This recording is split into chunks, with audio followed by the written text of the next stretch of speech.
captivated the country and captivated the emotional toll and captured the toll that the unrest in Baltimore has caused. Millions of people are calling Toya Graham the mother of the year, and for the first time on television, she is here with her son, Michael Singleton. Welcome, you guys. So, Toya, let me ask you. You're a mom, you have 6 kids. The last few days have been, I'm sure, just a whirlwind. How do you feel when you hear the reaction of people saying, thank God we finally see somebody saying, hey, come here? It's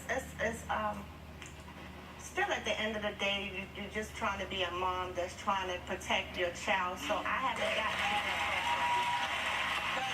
And I want to ask you, Michael, because you're 16 and your mom had a conversation about the protest the night before. She told you, do not go.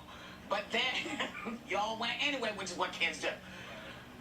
Why did you go, and why The Rock? Well, actually, I went because in the past, a lot of my friends been beaten, killed, abandoned, hurt by the police. So I went down there just to fight for what I stand for, my black people.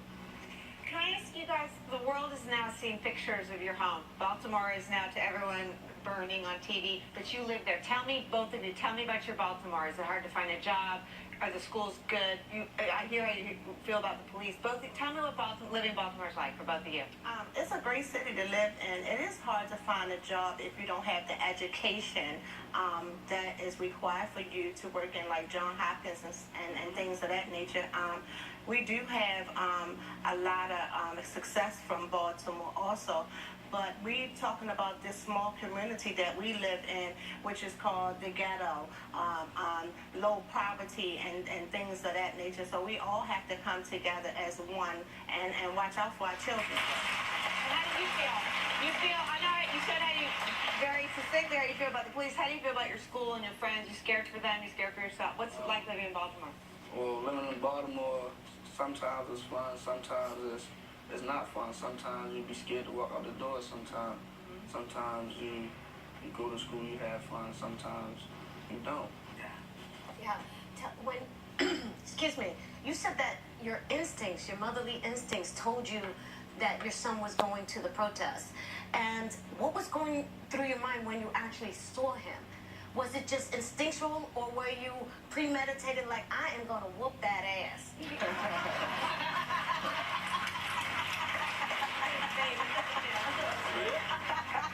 I think because of the fact that I have been watching everything on the news, and when you're right there with the police and you actually seeing these rocks and stones being thrown at the police, I was like, oh my God, you know, and to turn around and to see my son right there with a rock, I was like in a rage, because at the end of the day, this gentleman still lost his life. And throwing rocks at the police is not going to bring him back. That's not our justice.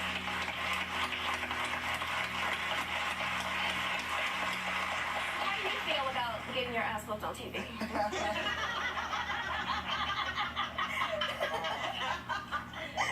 At first, I felt like I was embarrassed, but now, going through all this that I'm going through, I feel like my mother do care about me. I shouldn't have been there.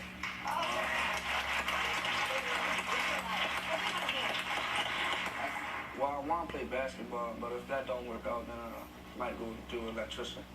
Oh, nice. Yes. And I will tell you something. There are so few electricians in the United States. You will be fine if you decide to be an electrician. The other thing I want to know, as you look at it now, what would you say to other young people who are out there? How would you tell them to go and make their voices heard? Well, you just gotta put your effort into it. You just gotta be committed and. Like the peaceful protest. Would you now go participate in the peaceful protest just to keep getting the messages? Yeah, the peaceful protest I would go to. Right, but like doing bad stuff, I don't think I'll be here. Not for you. You should gather your friends and peaceful protest with your friends. Yeah. Yes. Toya, there were some people that saw the video and started, they were critical, saying that you were too rough with your son, not me. But, I mean, how do you respond to that? What do you think about that? I to that just by what it was. I mean, I'm a single mom taking care of children, and when you tell your child to do something and you see they're in self-destruct, and knowing exactly why he was there, and it was for no good, it just brought anger to me. And without the cameras being seen, and trying to live on a daily basis, and take care of your children and make sure they have somewhere to eat and a roof over their head, you don't worry about what people are saying, because at the end of the day, he's my daughter going to the police academy. Your sister wants to be a cop in Baltimore. Is that true? She's an armed guard now, and she had already took the police test. You know, you have to go through the testing and all that stuff. So she passed one course, and she was actually going Saturday for the second half, but they canceled it because of everything that's going on in Baltimore. People are calling you a hero. How do you feel about that? I don't feel like I'm a hero. I feel like he's my only son, and that's how I feel.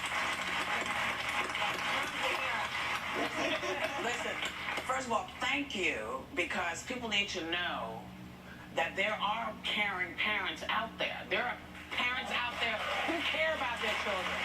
Okay? That's the first thing. The second thing is that if you can snatch your kid up and shake them up and say, hey, this is what the outcome of this is, you can change your mind and say, there are ways to do this. Thank you, thank you, thank you. Thanks to Toya Graham and Michael Singleton. We will be right back with John Jonas.